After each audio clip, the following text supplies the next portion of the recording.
आज हम शुरू करते हैं क्लास 10 साइंस का चैप्टर है इलेक्ट्रिसिटी। उसमें अभी हम फिलहाल ये लो टॉपिक्स देख रहे हैं और उसके बाद अभी और भी देखेंगे टॉपिक्स। पहले हम देख रहे हैं चार्ज। चार्ज क्या होता है? चार्ज क्या होता है?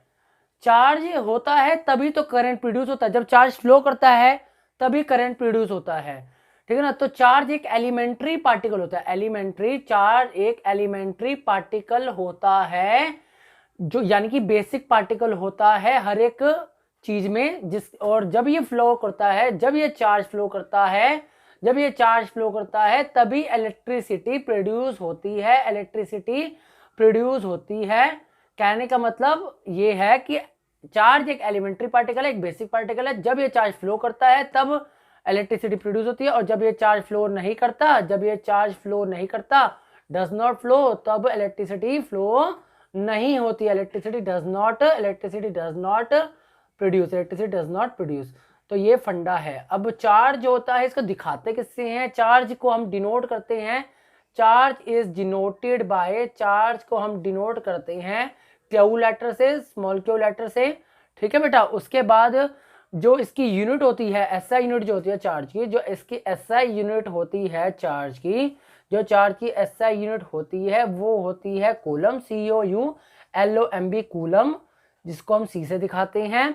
एक फॉर्मूला होता है कि एक कितने एक जो हमारा चार्ज है उसमें कितने इलेक्ट्रॉन्स हैं, एक चार्ज में कितने इलेक्ट्रॉन्स हैं, चार्ज में कितने इलेक्ट्रॉन्स हैं। तो इसके लिए फॉर्मूला होता है Q इक्वल टू NE। यहाँ पे Q जो है चार्ज है, यहाँ पे N जो है नंबर ऑफ इलेक्ट्रॉन्स है, और यहाँ पे जो E है वो चार्ज ऑफ वन इलेक्ट्रॉन है, चार्ज ऑफ वन इलेक्ट्रॉन है, चार्ज ऑफ वन इलेक्ट्रॉन है, ठीक है। उसके बाद चार्ज जो होता है वन इलेक्ट्रॉन में कितना होता है? चार्ज जो होता है वन इलेक्ट्रॉन में, चार्ज जो होता है वन इलेक्ट्रॉन में वो होता है 1.6 इंटू 10 की पावर -19 कूलम। तो ये सारी बातें अभी मैंने डिस्कस करी हैं। और एक और बात, वन कूलम जो होता है वो बहुत ही बड़ा होता है चार्ज ऑफ वन इलेक्ट्रॉन से, चार्ज ऑफ वन इलेक्ट्रॉन से। और कितना बड़ा होता है? वो होता है वन कूलम में कितने इलेक्ट्रॉन्स होते हैं? वन कूलम में बेटा 6.25 इंटू 10 की पावर 18 इलेक्ट्रॉन्स होते हैं। तो अभी हमने क्या पढ़ा बेटा? अभी हमने पढ़ा है कि चार्ज एक एलिमेंट्री पार्टिकल होता है, एक बेसिक पार्टिकल होता है। चार्ज फ्लो करता है तो इलेक्ट्रिसिटी प्रोड्यूस होती है। चार्ज जब फ्लो नहीं करता तो इलेक्ट्रिसिटी फ्लो नहीं होती है। उसके बाद चार्ज को हम दिखाते हैं क्यू से, चार्ज की यूनिट होती है coulomb. Q is equal to NE होता है, जहाँ पे क्यू चार्ज होता है, N नंबर ऑफ इलेक्ट्रॉन्स होते हैं, E charge of one electron होता है। वन इलेक्ट्रॉन का चार्ज कितना होता है? 1.6 -19 कूलम होता है। वन कूलम बहुत बड़ा होता है, one charge of one electron से। वन कूलम के अंदर 6.25 इंटू 10 की पावर 18 इलेक्ट्रॉन्स होते हैं, ठीक है बेटा। अब देखते हैं कि इलेक्ट्रॉन का नेचर क्या होता है। नेचर ऑफ इलेक्ट्रॉन, इलेक्ट्रॉन का नेचर क्या होता है? इलेक्ट्रॉन जो होता है बेटा, इलेक्ट्रॉन जो होता है वो नेगेटिव नेचर होता है। इलेक्ट्रॉन जो होता है वो नेगेटिवली चार्ज होता है। कैसा होता है? Negatively charge. कैसा होता है? Negatively charge. इलेक्ट्रॉन जो होता है नेगेटिवली चार्ज होता है, ठीक है। उसके बाद प्रोटॉन कैसा होता है? प्रोटॉन का नेचर कैसा होता है? नेचर ऑफ प्रोटॉन कैसा होता है? वो होता है positive charge. Nature of proton क्या होता है? पॉजिटिव चार्ज, यानी कि electron negative charge. Electron negative charge क्या होता है? P for proton, P for positive, ये पॉजिटिवली चार्ज होता है, ये पॉजिटिव चार्ज होता है। उसके बाद कंडक्टर, कंडक्टर क्या होता है? कंडक्टर वो सब्सटेंसेस होते हैं, कंडक्टर वो सब्सटेंसेस होते हैं जिसमें क्या होता है आसानी से वो दो substances through which electricity can flow easily, दो substances through which electricity can flow easily, आसानी से फ्लो कर जाती है। तो ये हमारा कंडक्टर हो गया। फॉर एग्जांपल सिल्वर, एल्यूमिनियम, ये सब इसके एग्जांपल हो गए, एक्सेट्रा। अभी इंसुलेटर क्या होते हैं? इंसुलेटर वो सब्सटेंसेस होते हैं इसमें आसानी से इलेक्ट्रिसिटी फ्लो कर जाती है, ठीक है ना। और इंसुलेटर जो होते हैं उसमें से इलेक्ट्रिसिटी फ्लो नहीं होती है, जैसे प्लास्टिक, वुड, ऐसे दो substances through which electricity can not flow easily, through which electricity can not flow easily, आसानी से फ्लो नहीं करती है, ठीक है ना। For example wood, for example plastic, ebonite, ऐसे बड़े सारे एग्जांपल हैं। और अब उसके बाद फ्री इलेक्ट्रॉन्स, कंडक्टर में ऐसा क्या होता है जिसकी वजह से इलेक्ट्रिसिटी फ्लो करती है, वो है फ्री इलेक्ट्रॉन्स। कंडक्टर के अंदर में फ्री इलेक्ट्रॉन्स होते हैं, फ्री इलेक्ट्रॉन्स की वजह से इलेक्ट्रिसिटी फ्लो होती है, which helps to flow electricity. Electricity जो फ्लो इलेक्ट्रिसिटी का जो करंट फ्लो कर रहा है, क्यों फ्लो कर रहा है, क्योंकि इसमें फ्री इलेक्ट्रॉन्स हैं। इलेक्ट्रिसिटी के दो पार्ट्स होते हैं। इलेक्ट्रिसिटी के कितने पार्ट्स होते हैं, दो पार्ट्स। इलेक्ट्रिसिटी के कितने पार्ट्स होते हैं, दो पार्ट्स। एक होता है स्टैटिक इलेक्ट्रिसिटी। स्टैटिक इलेक्ट्रिसिटी का मतलब जिसमें चार्ज रेस्ट पर है। चार्ज रेस्ट पर का मतलब चार्ज रुका हुआ है, चार्ज इज एट रेस्ट। और जब चार्ज रुका होगा तो उसमें करंट नहीं होगा। करंट को दिखाते हैं आई से, तो करंट इसमें नहीं होगा। एक होता है हमारे पास करंट इलेक्ट्रिसिटी, नाम से भी चल रहा है, इसमें करंट होगा, इसमें चार्जेस मोशन में होंगे। चार्जेस में होंगे मोशन में, चार्जेस आर इन मोशन, इसमें चार्जेस मोशन में होंगे। किस में होंगे, मोशन में। तो इसमें चार्जेस मोशन में होंगे, तो इसमें आई जीरो के बराबर नहीं होगा। यानी कि हमने पढ़ा इलेक्ट्रॉन का नेचर, ये नेगेटिव चार्ज, प्रोटॉन का नेचर पॉजिटिव चार्ज, कंडक्टर वो सब्सटेंस है जिसमें से इलेक्ट्रिसिटी फ्लो हो जाती है।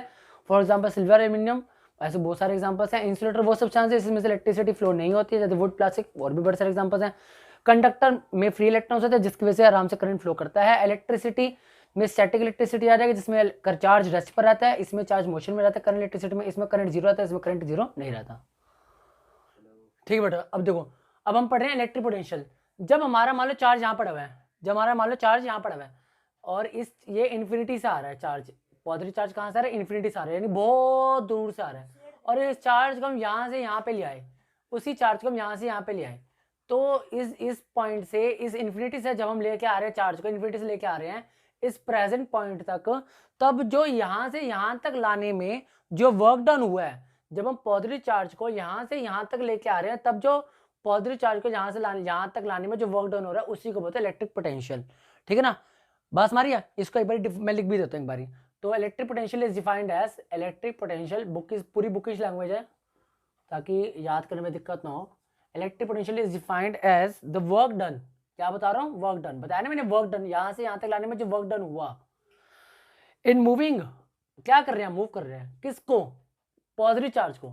Electric potential is defined as the work done in moving a unit positive charge. Unit का मतलब वन, यूनिट का मतलब कहता है one, unit positive charge. Unit positive charge को कहाँ से लेके आ रहे हैं, यूनिट पॉजिटिव चार्ज को कहाँ से लेके आ रहे हैं, इन्फिनिटी से। कहाँ से लेके आ रहे हैं, फ्रॉम इन्फिनिटी। कहाँ से लेके आ रहे हैं, इन्फिनिटी। कहाँ तक, इधर तक, टू दैट पॉइंट।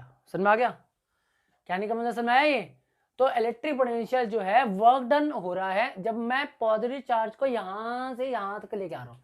तो electric potential defined as work done in moving a unit positive charge. Unit का मतलब वन, यानी कि 1 कूलम चार्ज को जब मैं इन्फिनिटी से प्रेजेंट पॉइंट तक लेके आ रहा हूँ, इस पॉइंट तक लेके जा रहा हूँ, तो जो वर्क डन हो रहा है वो हमारा इलेक्ट्रिक पोटेंशियल कहलाएगा। बस हमारी है। तो इसके लिए फॉर्मूला बन जाएगा V इज इक्वल टू, यानी कि electric potential is equal to W by Q। W का मतलब क्या है, वर्क डन। W का मतलब क्या है, वर्क डन। W का मतलब क्या है, वर्क डन। Q का मतलब क्या है, चार्ज। और V का मतलब क्या है, पोटेंशियल, इलेक्ट्रिक पोटेंशियल। क्या मतलब है, इलेक्ट्रिक पोटेंशियल। समझ आ गया। एक वर्ड होता है पोटेंशियल डिफरेंस। क्या होता है, पोटेंशियल डिफरेंस। अब इसकी डेफिनेशन देखते हैं, पोटेंशियल डिफरेंस। बेटा देखो एक बात याद रखना, करंट तभी फ्लो करता है जब पोटेंशियल में अंतर होता है। मैंने पहले भी बताया था पहले वाली वीडियो में।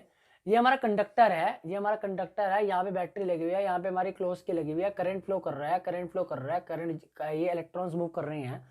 तो यहाँ से यहाँ तक इलेक्ट्रॉन इसलिए मूव कर रहे हैं क्योंकि यहाँ पे पोटेंशियल ज्यादा है, यहाँ पे पोटेंशियल कम है। VA पोटेंशियल VB से ज्यादा है, जिसकी वजह से करंट फ्लो कर रहा है। जब पोटेंशियल ज्यादा होती है, पोटेंशियल हाई पोटेंशियल से लो पोटेंशियल में ही करंट फ्लो करता है। इसलिए करंट यहाँ से इलेक्ट्रॉन इधर आए, यानी करंट इधर से इधर आया, क्योंकि यहाँ पे पोटेंशियल ज्यादा है, यहाँ पे पोटेंशियल है कम। VA में पोटेंशियल ज्यादा, VB में पोटेंशियल कम। तो यानी पोटेंशियल का डिफरेंस होना, यानी पोटेंशियल में अंतर होने की वजह से ही, पोटेंशियल में अंतर होने की वजह से ही करंट फ्लो करता है। तो इसको भी एक बार डिफाइन कर देते हैं। तो it is the amount of work done, it is the amount of work done, it is the amount of work done, it is the amount of work done, it is the amount of work done in moving a unit charge from one point, देखो एक point, from one point from one point two another point two the other point या another point समझ आया। एक point से दूसरे point में जब हम चार्ज को लेकर जा रहे हैं तब जो वर्क डन हो रहा है वो हमारा क्या कहलाएगा, पोटेंशियल डिफरेंस, यानी कि VA minus VB is equal to W/Q। Potential में डिफरेंस है ना, यहाँ पे पोटेंशियल ज्यादा है, इधर पोटेंशियल कम है, दोनों का डिफरेंस कर दिया यानी माइनस कर दिया, वो किसके बराबर है, W/Q के। W क्या वर्क डन, Q क्या चार्ज। ठीक है, अभी क्वेश्चन हमारे पास 2 क्वेश्चन हमारे पास, ये रहा क्वेश्चन, इसका आंसर देखो, ये क्वेश्चन है, इसका आंसर क्या है ढंग से देखना। ये क्वेश्चन है, एनर्जी निकालनी है बेटा। देखो एनर्जी जो होती है वर्क के बराबर होती है, न्यूमेरिकली एनर्जी जो होती है वर्क के बराबर होती है, यानी कि हमें वर्क निकालना है। ठीक है, पहली बात, चार्ज कितना है, ईच कूलम का मतलब 1 कूलम, यानी कि चार्ज कितना है 1 कूलम, चार्ज 1 कूलम दिया हुआ है। बैटरी जो पोटेंशियल है वो कितनी है V, वो कितना है हमारा 6 वोल्ट। और बेटा पोटेंशियल डिफरेंस की जो यूनिट होती है ना, पोटेंशियल बोलो या पोटेंशियल डिफरेंस बोलो, इनकी यूनिट क्या होती है, वोल्ट। पोटेंशियल डिफरेंस की यूनिट क्या होती है, वोल्ट, ये बात याद रखना। ठीक है ना, V की यूनिट क्या होती है, वोल्ट, क्या होती है, वोल्ट। अब हमारे पास एक फॉर्मूला है, हमारे पास एक फॉर्मूला है, वो क्या करता है, बताता है कि इनके बीच में रिलेशन W के बीच में, यानी W is equal to V is equal to W/Q, जो हमने ऊपर देखा था, अब हमारे पास V कितना है 6, W कितना निकालना है, Q कितना है 1, क्रॉस मल्टीप्लाई हो जाएगा, क्रॉस मल्टीप्लाई हो गया, हमारे पास W कितना आ जाएगा 6 × 1, यानी कितना आ जाएगा 6। यूनिट क्या होती है वर्क की, जूल, तो एनर्जी कितनी आ गई 6 जूल्स, कितनी आ गई 6 जूल्स। यही है बेटा आंसर। ठीक है, कोई डाउट। अगला क्वेश्चन देखो बेटा, कोई भी डाउट हो तो मुझे कमेंट कर दिया करो, बता दिया करो। ठीक है, अगला क्वेश्चन देखना, नेक्स्ट क्वेश्चन है, वर्क निकालना है, अगले क्वेश्चन में वर्क निकालना है। अब इसमें क्या दिया हुआ है, चार्ज कितना दिया हुआ है 2 कूलम, चार्ज कितना दिया हुआ है, चार्ज को दिखाते हैं क्यू से 2 कूलम। उसके बाद पोटेंशियल कितनी दी हुई है, VB कितना दिया हुआ है, या VA मान लो, VA कितना दिया हुआ है, एक पोटेंशियल कितनी दी हुई है 118 वोल्ट, दूसरी पोटेंशियल कितनी दी हुई है 128 वोल्ट। तो अब हमें क्या निकालना है, वर्क डन। देखो बेटा कैसे होगा, अभी मैंने बताया हमेशा बड़ी पोटेंशियल में से छोटी पोटेंशियल माइनस करते हैं, तब क्या आता है W/Q, वर्क डन। जो जब हम यूनिट चार्ज को लेके जा रहे हैं एक पॉइंट से दूसरी पॉइंट तक, एक पॉइंट से दूसरे पॉइंट तक, तब जो वर्क डन हो रहा है वो हमारा पोटेंशियल डिफरेंस के बराबर है। ठीक है ना, अभी VB कितना दिया हुआ है 128, ये कितना दिया हुआ है 118, W पता नहीं, Q कितना है 2, 118 में से 128 में से 118 गए, कितना बच गए 10, तो क्रॉस मल्टीप्लाई हो गया, तो W कितना आ गया हमारे पास, W कितना आ गया बेटा बताओ 20, कितना आ गया 10 × 20, तो W कितना आ गया 20 जूल्स। ठीक है ना बेटा, ये था आंसर।